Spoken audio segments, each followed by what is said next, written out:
रमा एक अमीर परिवार की बहू थी।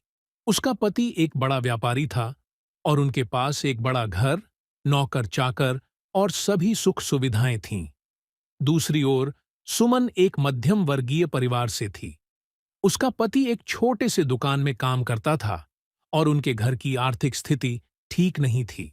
रमा और सुमन बचपन से ही सहेलियां थीं, लेकिन शादी के बाद उनकी जिंदगी बहुत अलग हो गई। फिर भी दोनों की दोस्ती में कोई कमी नहीं आई। वे अक्सर एक दूसरे के घर जातीं, सुख दुख बांटतीं और हर परिस्थिति में साथ निभातीं। एक दिन सुमन के पति की नौकरी चली गई।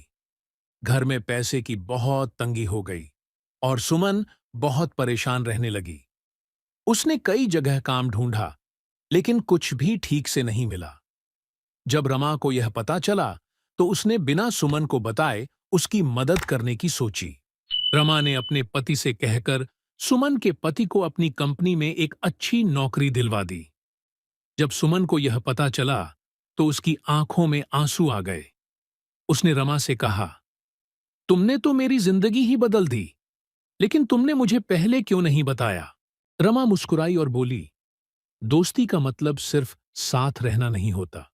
दोस्ती का असली मतलब होता है एक दूसरे की मदद करना, बिना किसी एहसान का एहसास दिलाए। इस कहानी से हमें यह सीख मिलती है कि सच्ची दोस्ती पैसे और हालातों की मोहताज नहीं होती। अगर दिल में सच्चा अपनापन हो, तो अमीरी गरीबी कोई मायने नहीं रखती। सच्चे दोस्त हमेशा मुश्किल वक्त में काम आते हैं और बिना कहे एक दूसरे की मदद करते हैं।